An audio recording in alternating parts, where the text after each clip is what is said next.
তালায় অতিরিক্ত লোডশেডিংকে কেন্দ্র করে বিদ্যুৎ অফিসে দুর্বৃত্তরা হামলা করেছে। এ ঘটনায় তালা থানা পুলিশ একজনকে আটক করেছে। সাথে আছি আমি কেয়া সুলতানা। এত সময় শুনছিলেন সংবাদ শিরোনাম, এখন দেখবেন বিস্তারিত।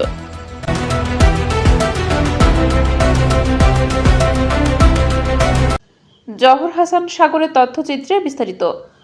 সাতক্ষীরার তালা উপজেলার তালা উপকেন্দ্র বিদ্যুৎ অফিসে দুর্বৃত্তদের হামলার ঘটনা ঘটেছে।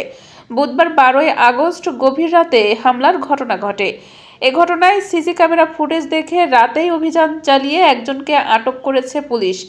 তালা পল্লী বিদ্যুৎ সমিতির এজিএম সাধন কুমার মণ্ডল জানান, গভীর রাতে 8 থেকে 10 জন দুর্বৃত্ত বিদ্যুৎ অফিসে এসে ইটপাটকেল নিক্ষেপ করে হামলা চালায়।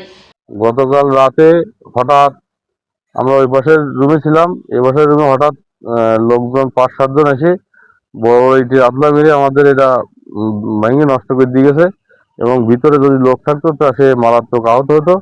আর এটা সরকারি তিনি বলেন, আমরা বিষয়টি তালা থানাকে অবহিত করেছি।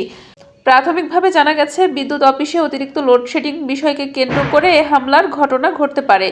তালা থানা পুলিশ সূত্রে জানা যায়, সিসি ক্যামেরা ফুটেজ পর্যালোচনা করে অভিযান চালিয়ে আরাফাত সর্দার পিতা ইসলাম সর্দার, গ্রাম বারুইহাটি, থানা তালা, জেলা সাতক্ষীরা, তাকে আটক করা হয়।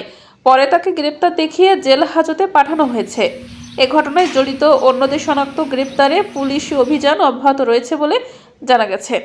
আসলে বিদ্যুৎ না দেওয়াতে আমাদের এলাকার গ্রামের মানুষ আসলে অনেক জনদুর্ভোগে আছে এবং তালাপল্লী বিদ্যুতের কেন্দ্রে যে হামলা ভাঙচুর হয়েছে এর আমি তীব্র নিন্দা জানাচ্ছি এবং দোষীদের দ্রুত বিচারের আওতায় আনার দাবি জানাচ্ছি। যেহেতু পল্লী বিদ্যুৎ রাষ্ট্রীয় সম্পদ, এই সম্পদ যারা নষ্ট করেছে এদেরকে অবিলম্বে গ্রেপ্তার করার জন্য আমি তালা থানা অফিসার ইনচার্জ সিদ্দিকী স্যারকে দৃষ্টি আকর্ষণ করছি। অবিলম্বে যেহেতু একজন গ্রেপ্তার হয়েছে, আরও কারা কারা এর সাথে জড়িত আছে এবং এদেরকে যারা ডেকে নিয়ে উদ্বুদ্ধ করেছে এদেরকে অবিলম্বে গ্রেপ্তার করার জন্য আমি দৃষ্টি প্রশাসনের উপরে জোর দাবি জানাচ্ছি। আসসালামু আলাইকুম। আমরা একটা খোঁজ পাইলাম যে তালার যে বিদ্যুৎ অফিস আছে, যে সাতক্ষীরা পল্লী বিদ্যুৎ তালার শাখায় এই যে ভাঙচুর করছে কিছু লোকজন। আমরাও মাঝে তাদের সাথে কথা বলছিলাম বিদ্যুৎ অফিসের সাথে, যাতে দেখা যায় যে সন্ধ্যার সময় আজানের সময় কারেন্টটা না যায় বা অন্য সময় যায়।